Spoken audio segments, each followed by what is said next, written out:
요한계시록 11장 15절입니다. 요한계시록 11장 15절.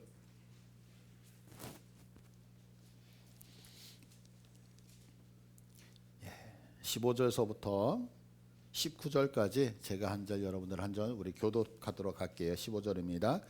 일곱째 천사가 나팔을 불매 하늘에 큰 음성들이 나서 이르되 세상 나라가 우리 주와 그의 그리스도의 나라가 되어 그가 세세토록 왕노로 하시리로다 하니 하나님 앞에서 자기 보좌에 앉아있던 천사 장로가 엎드려 얼굴을 땅에 대고 하나님께 경배하여 이르되 감사하옵나니 옛적에도 계셨고 지금도 계신 주 하나님 곧 전능하신 이여 친히 큰 권능을 잡으시고 왕노로 하시도다. 열방들이 분노하며 주의 진노가 내려 죽은 자를 심판하시며 종 선지자들과 성도들과 또 작은 자든지 큰 자든지 주의 이름을 경외하는 자들에게 상 주시며 또 땅을 망하게 하는 자들을 멸망시키실 때로다 하노라.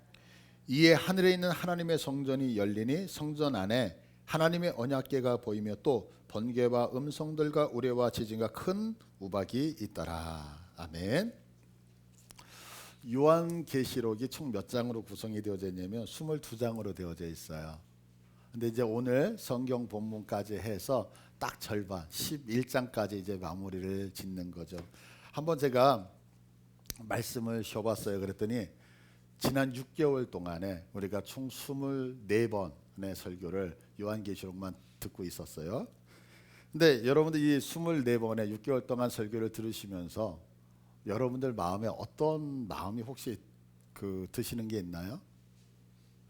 저는 이 요한계시록을 설교하고 준비하는 과정에서 다른 성경도 참 은혜였지만 이 요한계시록을 설교하면서 느껴지는 마음은 뭐냐면 두려움이에요. 두려움. 근데 이 두려움이라고 하는 것이 무섭다 이런 개념이 아니고 혹시 만약에 내가 하나님 앞에 인정을 못 받는다면 하는 그 만약에 혹시라고 하는 그 두려움의 의미를 가지고 있어요. 제가 이제 요즘 공부하는 자격증 시험 때문에 공부하고 있는 게 있거든요, 개인적으로. 그런데 이제 어제서부터 기말고사가 시작이 되어졌어요. 근데 보통 우리가 60점 이상을 맞아야지만 과락이 아니잖아요. 근데 사실 60점 이상은 당연히 맞을 거라고 생각을 하고 공부를 하고 있고, 그런데 제가 문제를 출제내는 사람이 아니잖아요.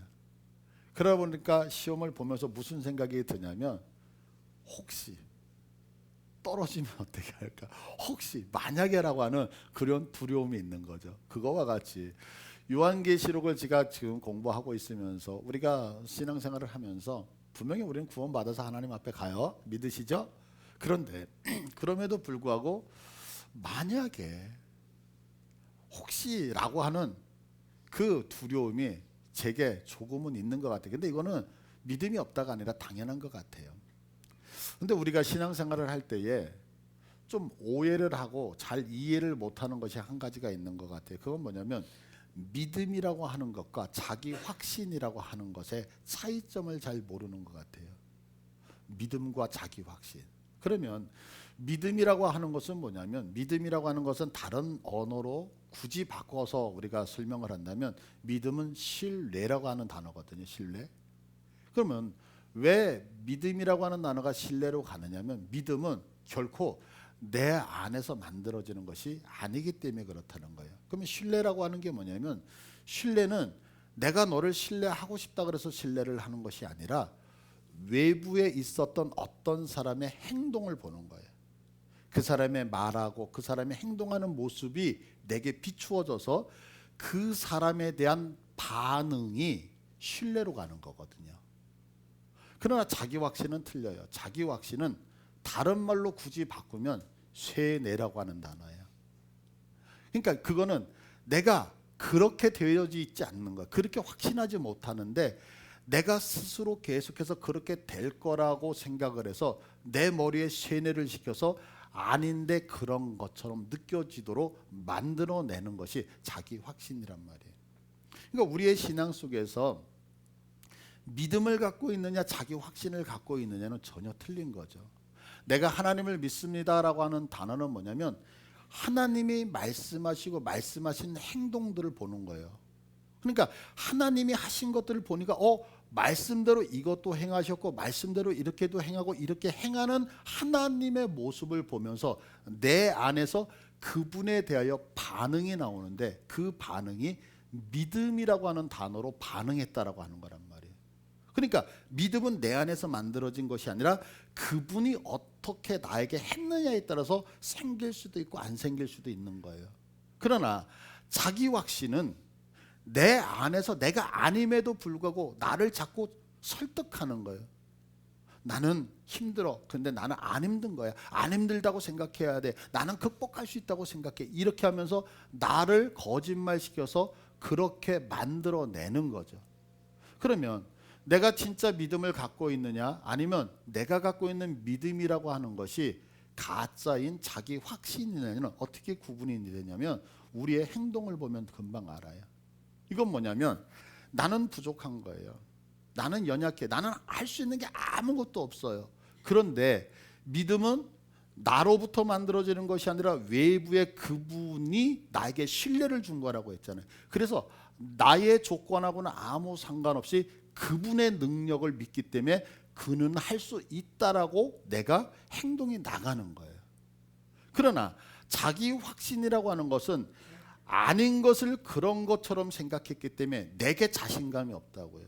그러다 보니까 행동이 나가느냐? 절대로 행동이 나가지 못하는 거예요. 예를 들면 이런 거죠. 우리가 하나님 앞에 11조를 드린단 말이에요. 11조를 드리면 분명히 하나님을 보니까 하나님이 드리라고 하는 그 명령을 받았는데 그분은 말씀하신 것을 늘 이루셨던 거예요. 그러면 나는 11조를 드리면 손해본다는 걸 알지만 그분이 채워주실 거라는 것이 신뢰이기 때문에 드리는 거예요. 그러나 자기 확신은 내가 하나님 앞에 드리면 채워줄 거라고 하는데 분명히 내 확신 속에서는 그게 부정되어져 있는데 쇠뇌시켰거든요. 그러니까 행동을 할 때는 갈등할 수밖에 없는 거죠. 왜? 내 안에서 이루어지는 문제이기 때문에 그런 거예요.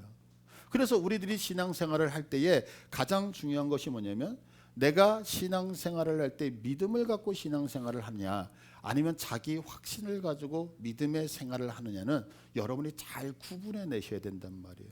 근데 이 부분에서 우리들은 믿음을 갖고 있다라고 얘기는 하지만 사실은 자기 확신으로 가는 경우가 없지 않아 있다라고 하는 것을 우리는 많이 발견할 수 있어요. 때문에 지금 내가 이 시간에 믿음으로 신앙생활을 하고 있는 것인지 아니면 내가 나를 세뇌시켜서 자기 확신으로 믿음의 생활을 하고 있는지 이 시간에 여러분이 구분을 잘 해내셨으면 좋겠다는 생각이 듭니다. 자, 용서하고 좀 들으셨으면 좋겠어요. 아무래도 한 주간을 이렇게 살다 보면 여러분들보다 말씀 앞에 서서 그 말씀을 묵상하는 횟수가 여러분은 제가 훨씬 더 많을 수 있잖아요. 또한 그 말씀을 듣고 그 말씀대로 살고 싶어서 몸부림치는 것이 여러분이 없다가 아니라 여러분들보다는 여기 서 있는 목회자가 조금 더 수고하고 노력하지 않겠어요? 또한 하나님 앞에서 내가 인정받고 사랑받고 이거 우리가 다 갖고 있는 거지만 아무래도 우리 성도님들 일상생활을 하는 것보다 목회자가 하나님 앞에서 더 몸부린 것이 훨씬 더 많죠. 그런데 제가 요한계시록을 보면서 무슨 생각이 든다 그랬어요? 혹시 만약에 라고 하는 두려움이 제게 있다라고 했어요. 하물며 말씀 앞에 서서 말씀을 연구하고 그 말씀대로 살려고 몸부림치는 목회자도 이 요한계시록을 대하면서 혹시 만약에라고 하는 이 두려움을 갖고 있다면 세상 속에서 더 바쁘게 살면서 하나님 앞에 몸부림치지만 더 나가지 못하는 여러분들의 마음은 어떨까라는 생각이 들어요.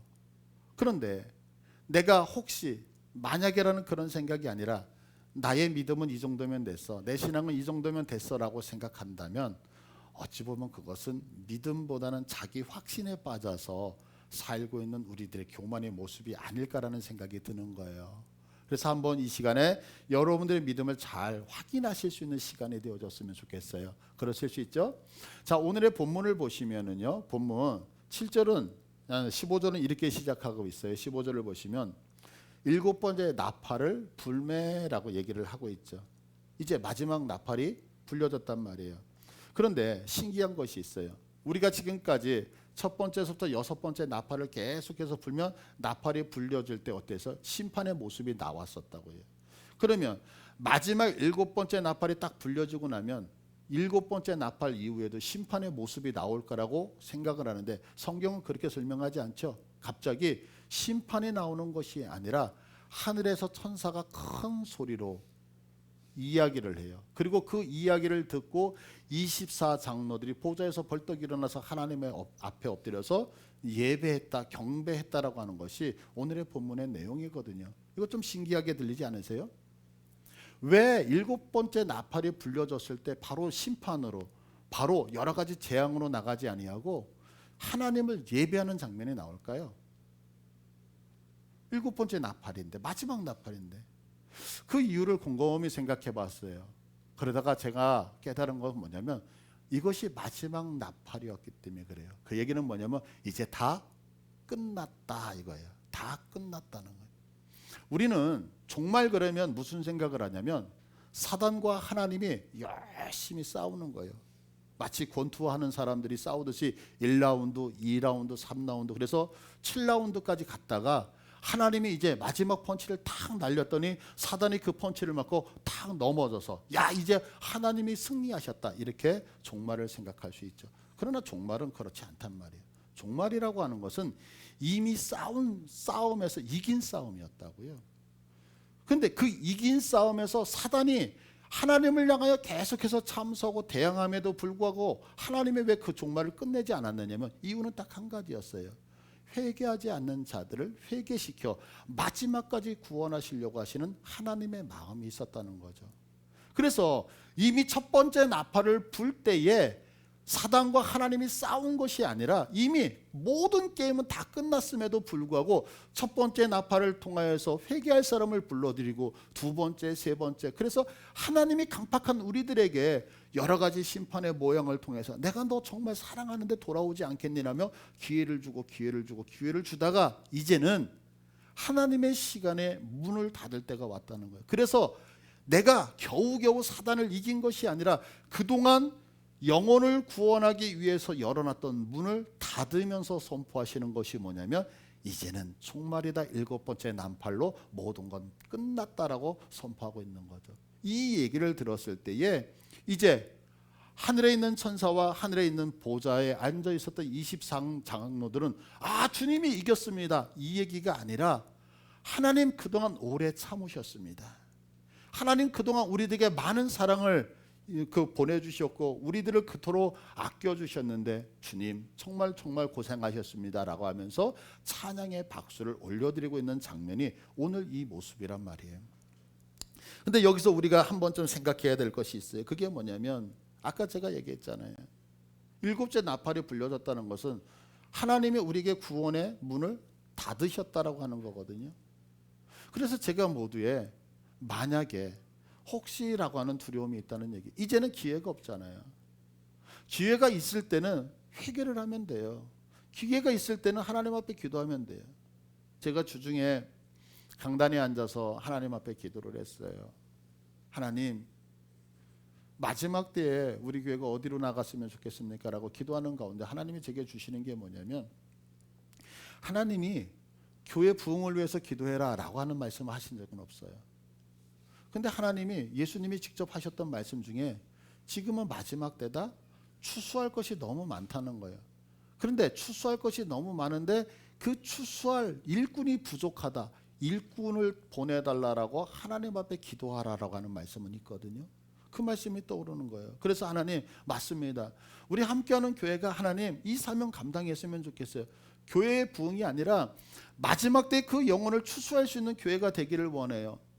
하나님 주께서 70명을 파송하셨는데 하나님 70명의 파송과 같이 우리 교회도 그렇게 둘 나가서 아침 점심 저녁으로 전도할 수 있는 전도대가 있었으면 좋겠어요 라고 하면서 하나님 앞에 막 기도를 했어요. 그러다가 저도 모르게 울컥하면서 눈물이 나오더라고요. 그러면서 하나님 앞에 통곡을 하면서 울었어요. 그게 뭐냐면 전도를 하고 싶은데요 요즘 전도가 녹록합니까? 전도를 했을 때 누군가가 오고 안 오고 이런 문제를 얘기하는 게 아니라 나가서 예수를 믿자라고 전도하는 것이 요즘 사람들에게 먹혀 들어가냐, 인기가 있느냔 말이에요. 무슨 얘기예요? 작년까지, 재작년까지만 해도 나가서 전도하는 거 우리가 게을러서 안 한 거였잖아요.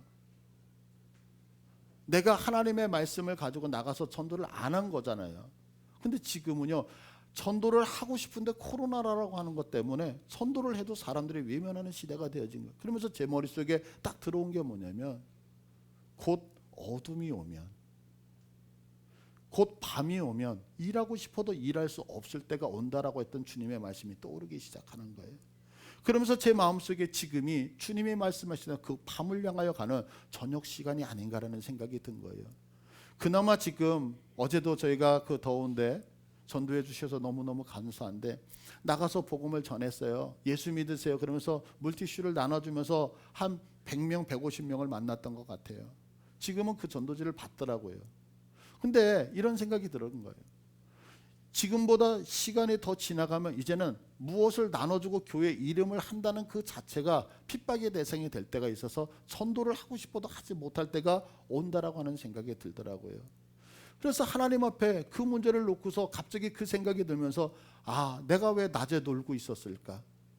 전도할 수 있었을 때 왜 내가 마음껏 전도하지 못했을까라는 마음의 가책이 들면서, 하나님 죄송해요, 이제 밤이 되어져서 일하겠다라고 나가는 내 모습 너무너무 초라한 것 같더라고요. 그래서 하나님 앞에 나도 모르게 꺼이꺼이 울면서 기도했을 거거든요. 우리의 시간은요, 한정되어져 있는 거예요. 7번째 나팔이 불려짐을 통하여서 이제는 내가 구원받고 싶고 하나님 앞에 나가고 싶어도 그 시기를 잃어버리는 때가 있다라고 하는 사실 여러분들 믿으십니까? 근데 지금 7번째 나팔이 불려지니까요, 어때요? 내가 주님 앞에 나가고 싶어도, 구원받고 싶어도 이제는 구원의 문이 닫혔음이 선포되어지고 있다라고 하는 사실이죠.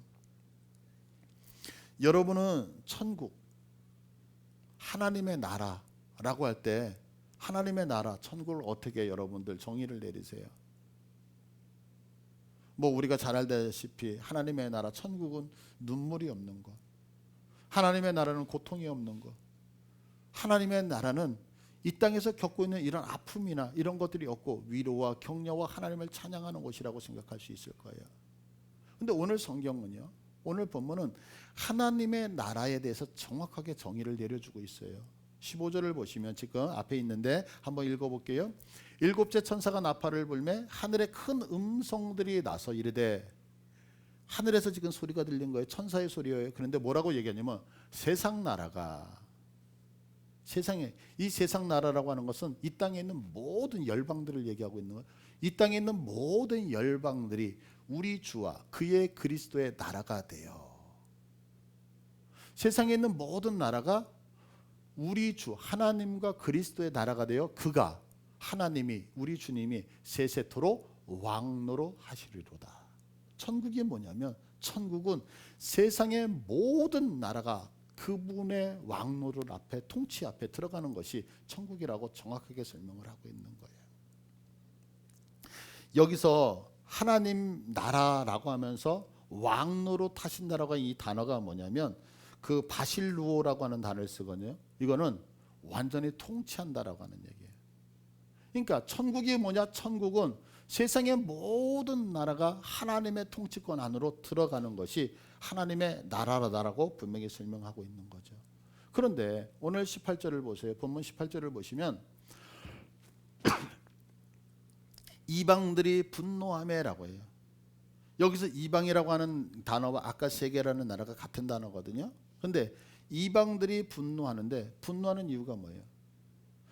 하나님의 나라는, 천국은 어떤 데를 천국이라고 하냐면 하나님의 온전한 통치가 이루어지는 곳이 그 천국인데, 이방의 나라들은 분노한다는 거예요.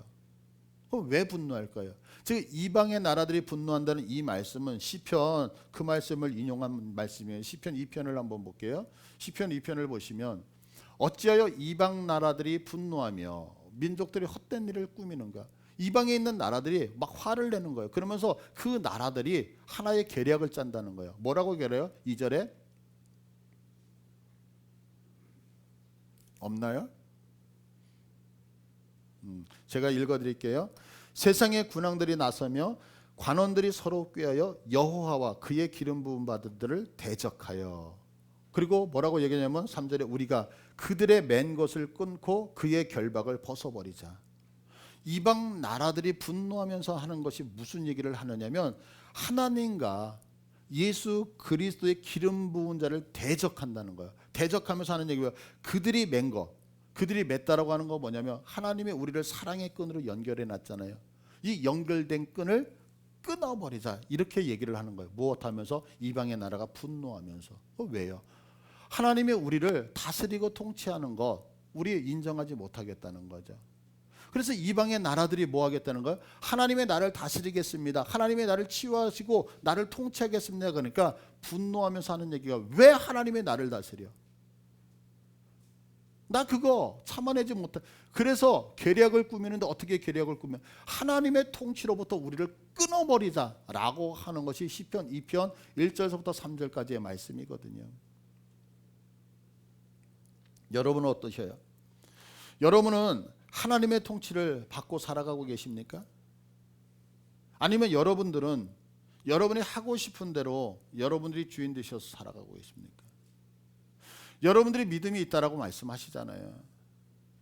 여러분들이 지금 하나님을 믿는다고 고백하고 있잖아요. 그러면 여러분은 하나님을 믿는다라고 하는 주의 백성으로서 하나님의 통치 안에 들어가기 위해서 몸부림치고 계셔요? 아니면 하나님의 통치가 있다는 걸 분명히 알면서도 그의 통치를 벗어나서 내 임의적으로 내가 내 삶의 주인이 되어져서 살아가려고 노력하고 계시나요?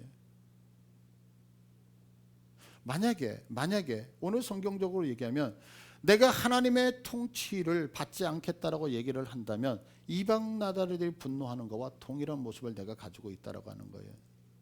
여러분들 신앙 안에서 가장 악한 것이 뭐라고 생각하세요? 우리 믿음의 생활을 하잖아요. 간음? 하나님이 간음하는 자 분명히 좋은 거 아니에요. 그러면 성경은요 똑같은 죄를 보면서도 여러 가지로 차이점을 두고 있는데 여러분은 하나님에서 무엇이 가장 악하다고 생각하세요? 도둑질? 아니면 살인? 제가요 성경을 보면서요 아니면 제가 많은 간증을 듣고 목사님들의 설교를 들으면서요 분명히 우리가 생각할 때 간음이라고 하는 죄 큰 죄예요. 그런데 간음의 죄를 지었던 자들이 용서받는 거 저 많이 봤거든요. 분명히 살인이라고 하는 죄, 남을 죽인 거잖아요. 이 사람 정말로 인간적으로 보면 쓸모없는 파렴치한 사람들이잖아요. 그런데요, 사람을 죽였던 자들이 예수 그리스도의 복음을 듣고 하나님의 백성으로 돌아오는 경우도 있었거든요. 그러면 우리가 신앙생활을 할 때 가장 악한 죄가 뭘까요? 우리가 믿음의 생활을 하면서 몸부림치면서 내가 이거만큼은 하지 말아야 되겠다라고 하는 그 죄악이 무엇이냔 말이에요. 다른 게 아니에요. 하나님의 통치를 거부하는 죄예요. 이거 정말 믿으십니까? 우리가 한번 성경으로 확인했으면 좋겠어요. 잘 알고 있는 사울의 범죄 중에 아말렉 사건이 있어요. 아말렉 사람을 전부 다 진멸하라고 말씀하잖아요. 근데 그 성경을 보시면은요. 자, 사무엘상 15장 22절로 23절을 볼게요. 사무엘이 이르되 여호와께서 번제와 다른 제사를 그의 목소리를 청종하는 것을 좋아하신 같이 좋아하시나이까 순종이 제사보다 낫고 듣는 것이 순양의 기름보다 나으니 하나님의 말씀 앞에 순종하는 것이 예배드리는 것보다 훨씬 더 낫다라는 얘기를 한다고요. 그러면 왜 이런 얘기를 하냐면 보세요. 이는 거역하는 것은 하나님의 말씀을 거역하는 거예요. 그럼 왜 거역해요? 하나님이 우리에게 이것을 하라라고 말하는데 왜 거역하죠? 하나님의 통치권 안에 들어가지 않았기 때문에 거역하는 거거든요. 근데 이 거역이라고 하는 단어가 어떤 단어냐면 멜이라고 하는 단어를 써요. 근데 이 멜이라고 하는 단어가 거역 그러지만 조금 더 피부에 와닿는 얘기가 뭐냐면 반역이라고 하는 거. 반역. 쿠데타라고 하는 얘기예요. 쿠데타. 이는 하나님의 말씀을 거역한 하나님의 말씀을 순종하지 않는 것은 쿠데타하는 거예요. 쿠데타. 반역하는 건데 그 반역하는 것이 무슨 죄와 같다? 점치는 죄와 같고 그래요. 여러분들 우리 예수 믿는 사람들 중에서 어때요? 점치는 죄 별로 좋아하지 않잖아요. 제가 이렇게 뭐 채널을 보다가 그 이수근이하고 뭐 김장훈인가 이장훈인가 누구 서장훈인가요? 뭐 이렇게 보살 나오잖아요. 그럼 채널 그냥 돌려버리거든요. 텔레비에서 왜 공중방송에 그런 거를 하는지는 모르겠지만 거부 반응이 일어나는 거예요. 아마 여러분들 절에 가도 다 거부 반응이 일어나지 않으세요? 절에 가가지고 부처님이 어떤 모습으로 있나 이거 연구하시는 분 계세요? 아마 기독교인이면 어떤 우상에 대해서 다 반발하고 있을 거라고. 그런데 하나님의 말씀을 거부하는 자는 점치는 자와 같다는 거예요. 그 다음에 완고한 것은, 완고하다라고 하는 단어가 뭐냐면 밀쳐내다는 얘기거든요. 하나님의 말씀이 내게 들어왔는데 그 말을 내가 밀어내는 거예요. 옆으로 싹 밀어내는 거예요. 근데 이렇게 밀어내는 것은 사신 우상에게 절하는 죄와 같다는 거예요. 그러니까 성경에서 가장 악하게 얘기하는 것이 뭐냐면 네가 얼마나 강도짓을 했냐 살인을 했냐 이런 쪽으로 가는 것이 아니라, 우리가 생각하는 윤리와 도덕 쪽으로 가는 게 아니라, 하나님의 우리들에게 가장 악한 것은 뭐냐면 하나님의 통치권 안으로 들어오지 않아서 하나님의 말씀 앞에 순종하지 않는 거, 하나님의 말씀을 밀쳐내서 그 말씀대로 살아가지 않는 것, 그것이 뭐냐, 점치는 죄와 같이 우상 숭배하는 것과 같이 악하다라고 우리 얘기하고 있단 말이에요. 이스라엘 백성들이 망했던 이유가 뭐예요? 우상 숭배 때문에 망한 거예요. 여러분, 그 우상 숭배를 다른 표현으로 네가 사랑해야 되는 하나님이 있는데 하나님 말고 다른 우상을 사랑했다, 그 사랑한 것을 간음이라고 하는 것으로 표현한 거잖아요. 그러니까 성경에서 가장 악했던 것이 뭐냐라고 했을 때 하나님의 통치권 안으로 들어가지 않은 것들을 하나님께서 악하다라고 얘기하고 있거든요. 믿음이 있는 자는 하나님의 통치권 안으로 온전히 들어오는 자예요. 이 통치권 안으로 들어오지 않으면서 믿음이 있다라고 하는 것은 한 번쯤 우리가 생각해 봐야 된단 말이에요. 내가 믿음이 있다라고 얘기하는데 내가 하나님의 통치권으로 들어가지 않는다? 그러면 그것이 진짜 믿음인지 아니면 자기의 확신인지 한번 신앙을 점검해 보셔야 된단 말이에요. 교회의 권위 안에 들어오지 않는 자가 믿음이 있다고? 아니에요, 여러분. 왜요? 교회는 눈에 보이는, 이 교회는, 우리들의 모임은 그리스도가 머리가 되셨어요. 이거 믿으십니까? 그리스도가 머리가 되시고 우리가 지체되어져 있는데 교회의 권위를 무시한다고요? 머리 대신 예수 그리스도의 권위 안으로 들어오지 않는 거거든요. 그런데 교회의 권위 앞에 복종하지 않고 순종하지 않는데 어떻게 우리가 믿음이 있다라고 얘기해요? 여러분들, 아까 우리 집사님이 기도해 주실 때 또한 매번 이렇게 대표 기도를 해 주시는 분들마다 빠지지 않는 기도가 하나가 있더라고요. 얼마나 감사하고 좋은지. 여기 서 있는 부족한 목사임에도 불구하고 여러분들이 우리 장로님을 놓고 기도하는 건 제가 못 들어봤어요. 그런데 여러분들이 기도하시는 분들마다 우리 목사님에서 늘 기도해 주시잖아요. 왜 기도해 주시죠? 여러분들 안에 한 가지가 있는 거죠. 여기 서 있는 김혜수 목사를 사랑하는 게 아니라 하나님의 종으로 기름 부음 받아 세워진 주의 종이라고 하는 것이 확신이 있기 때문에 사랑해 주시는 거 아닌가요? 맞죠? 그런데 여러분, 하나님이 기름 부어 세운 주의 종이 이야기하는 그 권위 앞에 여러분이 복종하지 않는데 그 자가 믿음이 있다고요? 아니요. 하나님의 통치 안에 들어오지 않는 자는 믿음 있는 게 아니에요. 하나님이 세우신 교회 안에 통치 안에 들어오지 않는 자는 믿음 있는 게 아니에요. 하나님이 세우신 주의 종 앞에 복종하지 아니하는 자는요, 죄송한 얘기지만 제가 분명히 얘기해서 김혜수 목사 말이 아니라 하나님이 세우신 주의 종의 말에 복종하지 않은 자는 하나님의 통치권을 부정하는 자예요. 다시 얘기해서 믿음이 있다라고 하는데 그 믿음은 나의 확신일 가능성이 많단 말이에요. 하나님이 주시는 믿음을 갖고 있는 게 아니란 말이에요. 제가 외부에 가서 설교를 할 때마다 이런 질문을 드려요. 여러분, 예수 믿으면 구원받습니다. 여러분도 구원 받으셨습니까? 그러면 많은 분들이 아멘해요. 그러면 제가 그 다음에 꼭 묻는 게 있어요. 그러면 예수 믿으면 구원받는다고 말씀하시는데 예수의 무엇을 믿으면 구원받습니까? 이렇게 질문을 던지거든요. 여러분들 예수 믿으면 구원받으시죠? 그러면 묻게요. 예수의 무엇을 믿으면 구원받는 건가요? 여기 서 있는 저는 김혜수예요. 나를 위해서 십자가에서 죽으신 그분의 이름은 누구누구 아무개 예수라고 하는 이름을 갖고 있더라 라고 하는 걸 믿으면 구원받는다는 얘기인가요? 아니, 예수 믿으면 구원받는다는 얘기는 다른 게 아니라 예수 그리스도 하나님의 통치 안에 들어간다는 것을 믿는다는 얘기잖아요. 왜요? 예수 그리스도께서 죽으셨어요. 왜 죽으셨죠?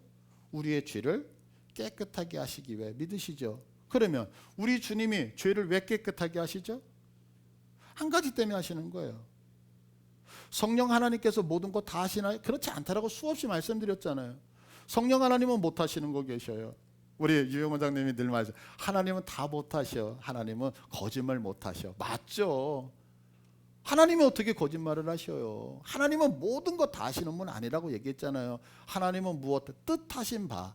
그 뜻은 항상 선하기 때문에 뜻하신 바. 그러면 하나님이 못 하시는 것 중에 뭐냐면 하나님은 죄 가운데 오시지 않는다는 거 믿으셔요? 그래서 우리가 예수 그리스도를 믿고 그분의 보혈로 나를 깨끗하게, 예수의 보혈로 그대는 씻겨 있는가? 왜냐하면 씻겨 있는 것이 중요한 것이 아니라 씻긴 다음에 하나님 대신 성령님이 내게 오시기 위하여 믿으시면 아멘. 예수 그리스도를 믿음을 통해서 내가 깨끗해졌어요. 그래서 성령님이 내 안에 오신단 말이에요. 그러면 성령님이 오셔서 뭐 하셔요? 성령님이 내 안에서 말씀하시는 거예요. 어떻게 말씀하셔요? 우리가 오늘 성경을 읽고 있잖아요. 이 성경 안에 있는 것들을 생각나게 하신단 말이에요. 그래서 내가 하나님이 말씀하시는 게 내 귀로 들린다 이런 개념이 아니라 내가 읽고 묵상하는 이 계시의 말씀이, 그래서 내 안에서 떠올라서 그 말씀대로 살아가도록, 다시 얘기해서 성령님께서 말씀하시는데 그 말씀대로 내가 복종하며 살아가도록, 결국에는 예수 그리스도가 이 땅에 오셔서 예수를 믿습니다라고 하는 것은 그분을 모셔서 하나님의 온전한 통치 안에서 살아가는 백성이 되어졌다는 얘기죠. 그래서 예수 믿으면 구원받습니다라는 것은 하나님의 통치를 받으며 살아가기 때문에 나는 이제 구원받은 백성, 하나님의 자녀가 되어졌습니다 라고 얘기를 하고 있는 거죠. 근데 하나님의 백성에 대해서 그분을 모시고 살아가는 우리들이 하나님의 통치를 받는다고 하면서 어떻게 내 마음대로 살아가요? 어떻게 내 고집대로 살아가느냐고요. 그리고 그것이 맞다라고 생각하면서 나는 교회를 사랑한다고 얘기하, 천만의 말씀이에요. 죄송한 얘기예요. 하나님의 통치를 부정하면서 어떻게 믿음이 있다고 얘기하나요? 천만의 말씀, 죄송한 얘기지만 그것은 착각이란 말이에요. 착각이라고요. 아유 목사님, 내가 기도하니까 능력이, 예 맞아요, 나타날 수 있어요. 성경은 정확하게 경고하잖아요. 주의 이름으로 선지자 노릇하고, 주의 이름으로 귀신을 쫓아내고, 주의 이름으로 병을 고치고, 주의 이름으로 어떤 것들을 할지라도 나는 도무지 알지 못한다. 왜? 나의 통치를 받지 않는 자, 나는 알지 못하겠다고 선포하시는 하나님의 경고의 말씀, 왜 기억을 못하나요? 여러분 부탁합니다. 예수를 믿는다는 것은 자기 확신이 아니라 그 하나님의 통치 안에 거니는 자, 이자 천국을 갖고 있는 자만이 천국을 누릴 수 있는 걸 믿으세요? 이 땅에서 천국을 소유하지 않았는데 하나님의 나라에서 천국을 소유한다고, 다시 얘기해서 이 땅에서 하나님의 통치를 받지 않는 자가 어떻게 하나님의 나라에 가서 통치를 받습니까? 이 땅에서 하나님 앞에 부정하는 자가 어떻게 하나님의 나라에 가서 하나님 앞에 순종할 수 있겠습니까? 이 땅에서 하나님의 온전히 그 말씀 앞에 나를 복종시키지 않는데 어떻게 하늘나라에 가서 하나님 앞에 복종할 수 있습니까? 이 땅에서의 모든 훈련은 하나님의 나라에 가서 사라지는 것이 아니라 이 땅의 훈련이 하나님의 나라에 가서 완성되어지는 사실을 믿으십니까? 그래서 이 땅에서 훈련하는 훈련들을 하셔야 되는 거예요. 그래서 우리는 신앙의 훈련은 뭐예요? 몸에 뵐 때까지 연습한다는 게 훈련이잖아요. 이곳에서 복종하는 그 훈련이 하나님의 나라에서 복종하는 훈련이 되어진단 말이에요. 믿으시죠? 여러분 원하는 것은, 천국은 하나님의 통치 안에서 사는 거예요. 이것이 천국이에요. 믿으셔요? 자, 그런데 보세요 여러분. 자, 오늘 본문 15절 한번 다시 볼게요. 15절을 보시면, 자, 여러분이 읽어주시겠어요? 시작.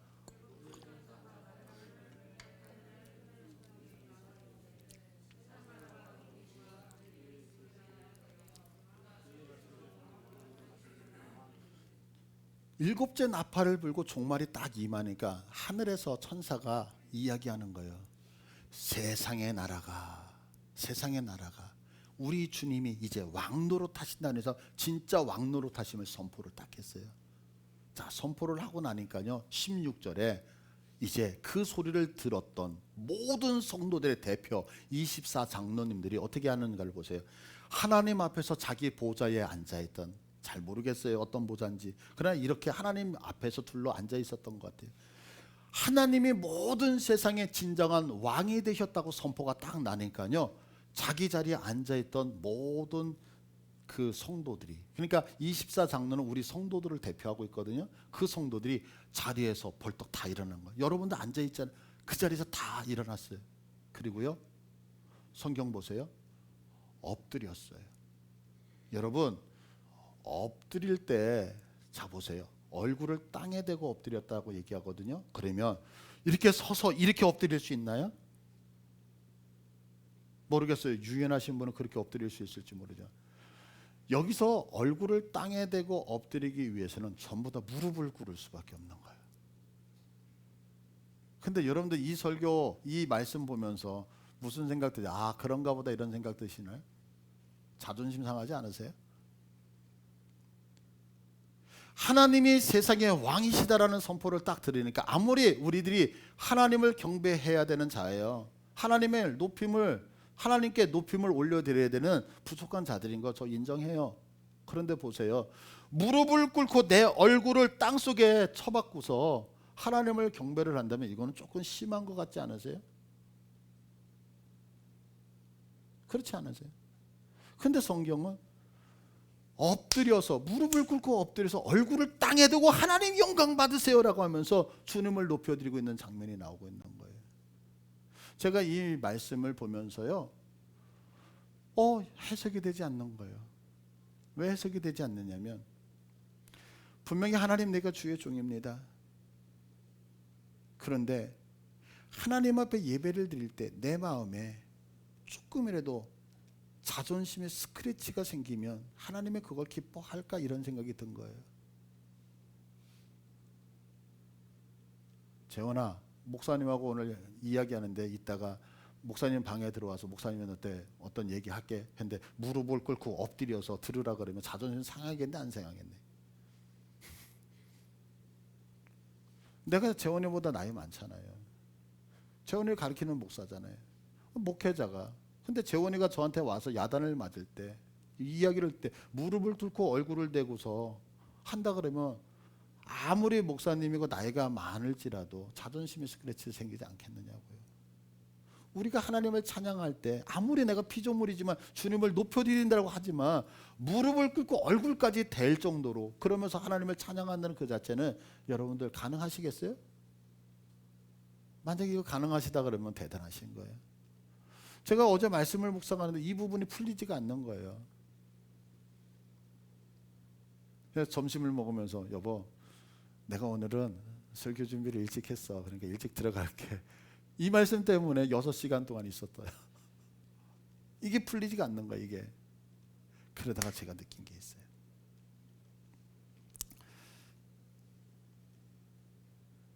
제가 여러분의 설교를 돕기 위해서 예화를 하나 드려드릴게요. 제 부끄러운 부분이지만 그냥 제 개인적인 일이니까 용서하시고 들으셔요. 제게는 2살 위에 형이 있잖아요. 2살 위에 형인데 이제 어렸을 때는 2살 차이가 되게 크지만 나이를 먹어가면서 2살은 그렇게 큰 것 같지가 않아요. 그런데 아시는 것처럼 저희 형님이 태국에서 목회를 하고 있잖아요. 근데 아마 제 기억으로는 저보다 2년인가 3년 정도 조금 빨리 개척을 한 것 같아요, 저보다. 그런데 제가 막 개척을 시작을 했죠. 형이 이제 저보다 3년 정도 빨리 했으니까 이제 한 3년 4년 되어졌을 때 저도 이제 개척을 시작을 한 거예요. 근데 개척이라는 게 그게 녹록하지 않잖아요. 쉽지 않게. 근데 소식이 들려오는 거예요, 태국에서. 이제 아버지가 계시니까 아버지 이번에 성도가 주일날 한 100명 정도가 모였습니다. 그럼 이제 그 말씀을 하셔요. 형, 한 개척이 됐는데 교회를 여러 번 이렇게 식당을 옮겨 다니면서 예배를 드리는데 많이 부흥해서 한 100여 명 정도 성도가 모인단다. 잘 됐네요. 조금 있다가 시간이 지났어요. 또 시간이 지나니까 예배당을 건축을 한다는 거예요. 그래서 뭐 몇백 평의 땅을 사가지고 그 외국에서 땅 사가지고 건물 짓는 거 쉽지 않잖아요. 땅을 사가지고. 그런데 땅을 샀는데 유소년 그 축구장을 산 거예요. 네모 반듯하죠. 이렇게 직사각형으로. 땅이 얼마나 예뻐요. 그곳에 아름다운 예배당을 지었다는 거예요. 그러면서 이제 와가지고 예배당 도면을 쫙 보여주고 그 마당 한가운데는 야자수를 이렇게 딱 심어놓은 그 진짜 야자수가 있거든요. 우리 재원이는 알지? 정말 예쁘게 지었어요. 그래서 이제 개척해가지고 몇 년 지나면서 축하한다고. 근데 또 어느 날 소식이 전해와요. 목회를 정말 잘해요. 많은 사람들, 그 치앙마이에 뭐 한인이 한 100여 명 되는데 성도가 한 300명, 400명으로 막 늘어나니까 그 치앙마이에 있는 한인의 절반은 다 그 교회 성도가 되어지니까 가는 데마다 모르는 사람이 없을 정도로. 근데 어느 날 이제 소식이 전화 오는 게 뭐냐면 부산에서 어떤 장로님이 치앙마이에 이제 골프를 치러 가셨다가 그 교회에 참석을 한 거예요.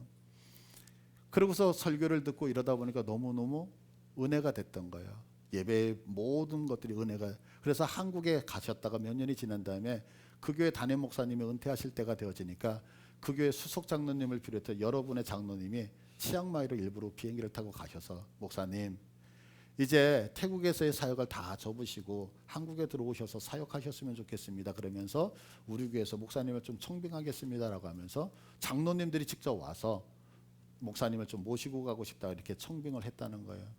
그러면서 기도하는 가운데 나는 우리 성도들 버리고 갈 수 없으니까 다음에 오십시오라고 해서 돌려보냈대요. 근데 그분이 가셔서 포기한 게 아니라 1년에 한 번씩 오셔가지고 목사님 우리 교회 오십시오. 우리 교회 오십시오라고 얘기를 하는데 저는 안 갑니다라고 해서 끊었다는 그런 얘기를 들었어요. 제가 그 얘기를 들으면서 안에서 야 그렇게 큰 교회에서 모든 걸 다 갖춘 교회에서 오라고 하는데 안 간다라고 얘기하는 그런 모습을 보면서 사실 시샘이 들더라고요. 형 축하해라고 하는 얘기를 하는데 제 개인적으로 속상함이 있더라고요. 제 아내한테도 미안하고요. 왜?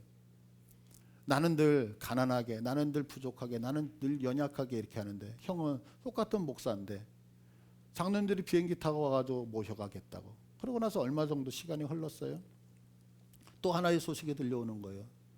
목사님, 우리가 예배당 다시 다 지었습니다. 그런데 이 예배당을 짓고 성도들도 다 있는데 목사가 없습니다.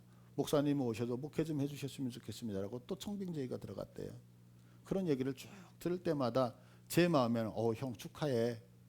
그런 게 있어서 교회가 부흥해서 또 아시는 것처럼 또 나중에 성도들이 너무 많아가지고 예배당을 다 다시 지었거든요. 얼마나 아름답게 지었는지 몰라요. 그런 얘기를 들을 때 아마 우리 교회 와서 아마 선교 발표했었던 거 기억하실 거예요. 속으로는 제가 형 축하해. 정말 목회 잘한다라고 하면서 한편으로는 이런 마음이 드는 거예요. 형하고 나하고 2살 차이인데 형도 목사 나도 목사인데 왜 하나님은 나는 이렇게 힘든데 형은 속된 말로 저렇게 잘 나가지? 그러면서 시샘 아닌 시샘이 제 안에서 이루어지기 시작을 하더라고요. 속상하더라고요. 그러면서 하나님 나도 인정받는 목사 됐으면 좋겠습니다라고 기도할 때가 솔직하게 있었어요. 부끄럽지만. 그런데요. 그런 것을 놓고서 고민하면서 형과 저를 비교하기 시작을 했어요. 그러다 한 가지 깨달은 것이 있는 거예요. 그 깨달은 것이 뭐냐면 저 형님 정말 하나님 사랑하거든요. 그러면서 제게 질문을 던진 거예요. 형이 하나님을 사랑하듯이 나도 하나님을 사랑하고 있을까? 형이 하나님을 위해서 몸부림치듯이 나도 하나님을 사랑하기 때문에 몸부림치고 있었을까라고 했을 때 많이 부족하다는 것을 제가 깨닫기 시작을 했어요. 그래서 그 사실을 깨닫고 하나님 앞에 회개를 하고 나도 형처럼 하나님을 좀 사랑해 봐야지라고 하는 마음이 들기 시작을 한 거예요. 그래서 형을 벤치마킹하기 시작했어요. 형이 하루에 하나님 앞에 2시간 기도한다 그러면 나도 2시간 기도해야지. 하나님 앞에 이거 했다 그러면 나도 그거 해봐야지. 그러면서 형의 권위 안으로 제가 들어가기 시작을 했다고요. 여러분들 2살 차이인데 생각해 보세요. 내 언니 2살인데 언니가 무슨 얘기하면 언니 알았어. 그러면서 순종하는 사람이 있으세요? 제가 봐도 우리 인중이하고 연수하고 5살 차이인데도 인중이가 연수한테 뭐하면 연수가 잘 이야기 안 듣거든요. 반항하거든요. 그 통치 안으로 안 들어간다고요. 하물며 같은 남자끼리인데 나이를 이제 50이 넘어갔는데 형이 무슨 얘기한다 그래서 아, 형 맞습니다 라고 순종하는 게 여러분들 쉬울 것 같으세요? 아니요, 그렇지 않아요. 형도 목사고 나도 목사인데요. 근데 형님이 얘기할 때 그 형님이 나를 가르쳐주는 하나님의 음성으로 듣고 형님의 권위 안으로 들어가기 시작을 한 거예요. 김 목사 이렇게 해야 된다, 저렇게 해야 된다, 목회 이렇게 해야 된다, 저렇게, 예 알겠습니다, 알겠습니다, 알겠습니다 라고 받아들이기 시작을 했어요. 그분의 형의 통치권 안으로. 그런데 지금은요, 사실은 저에게 누군가가 물어보는 거예요. 김혜수 목사, 한국교회에서 존경하는 목회자가 있다면 누구 얘기할 거야? 그러면 저는 1순위로 저희 형 김성국 목사님을 이야기해요. 이거는 형이기 때문이 아니에요. 형이기 때문에 얘기하는 것이 아니고 정말로 하나님을 사랑하는 사람을 제가 못 봤어요. 정말로 하나님을 향해서 생명을 드리는 자를 못 봤다고요. 그래서 그것이 나에게 도전돼서 내가 형님을 진심으로 목회자로 존경하기 시작하는 거예요. 그 다음서부터 형님이 저에게 얘기하는, 형이 목사로서 얘기하는 거 안에 순종하기 시작을 했어요. 복종하기 시작했다고요. 그런데 놀라운 변화가 생기기 시작했어요. 형님의 권위 안에 들어가고 난 다음에 형에게서부터 들려오는 얘기가 들려오면 시샘이 아니라 나도 모르게 하나님이 보상해 주셨구나라고 하면서 눈물이 나기 시작을 하는 거예요. 형에게 기쁜 소식이 들리면 그것이 시샘이 아니라 정말로 하나님이 해주셨던 것들에 대해서 감사하며 형을 진심으로 축하하며 형 당연히 그런 보상 받아야 되라면서 제가 축복하는 자가 되어지더라는 거예요. 제가 왜 이 말씀을 부끄러움에도 드리는지 아세요? 하나님의 온전한 통치를 받은 자만이 그 하나님이 세상의 만왕의 왕 만주의 주가 되셨다는 그 소리를 듣고 그분 앞에 내 머리를 초아려 엎드림에도 불구하고 내가 자존심에는 그분이 영광 받는 것을 참으로 기뻐할 수 있는 거란 말이에요. 이 24 장로님들이 왜 엎드려서 하나님을 예배할 수 있었고 이 24 장로들이 자기의 얼굴을 땅에 대고 하나님 앞에 경배할 수 있었느냐면 철저하게 하나님의 통치 안에서 살았던 자들이기 때문에 가능한 거예요. 철저하게 하나님의 통치 안에 들어가지 않은 자가 어떻게 하나님이 높아졌다고 해서 내 모든 것을 버리고 올라갑니까? 여기서 땅에 엎드렸다고 하는 단어가 뭐냐면 내 것을 전부 잃어버렸다고 하는 단어거든요. 어떻게 인간이 내 것을 전부 다 잃어버리고 있나요? 하나님의 온전한 통치가 있었기 때문에 그 통치 안에 내가 온전히 들어갔기 때문에 그 하나님이 영광과 존귀를 받을 때에 하나님 그렇습니다. 하나님이 영광 받는 거 그것만 위하면 나는 무릎 꿇을 수 있습니다. 내 머리는 저 밑에 조아릴 수 있습니다. 지금이요, 저는 저희 형이 높아질 수 있다면 형 앞에 무릎 꿇을 수 있어요. 왠지 아세요? 정말로 제가 저희 형님을 사랑하고 존경하기 때문에. 이렇게 한번 비교해 보세요. 여기서 있는 목사가 영광과 존귀를 받는다고 할 때 여러분들이 엎드려서 저에게 높여주실 수 있느냐고요. 제 권위 안에 철저히 들어오지 않으면 그거 불가능한 거예요. 이거 무슨 얘기인지 아시겠어요? 우리가 하나님의 통치 안에 철저히 들어가지 못하면 그분 앞에 엎드려서 경배한다는 것은 어려운 거라고요.